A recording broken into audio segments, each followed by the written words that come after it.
Hi, my name is Mary Rogers. This past summer, I had the opportunity of working for Bishop and Young. It's a women's apparel company based out of LA.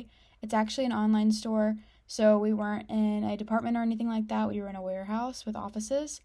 Some of my day-to-day tasks were just Photoshop, ghost images, checking inventory. I worked a couple of sample sales. It was kind of different every day, and I think that was my favorite thing about the internship is that I was always learning something new. I think three of the most important things I learned specifically for this internship were Photoshop, working with line sheets, and how to check our ATS.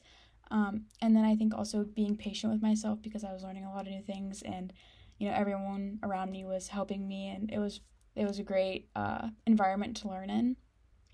I think my only tip for future interns would be grateful for every opportunity you're given because not everyone has this experience. So, yeah, thank you.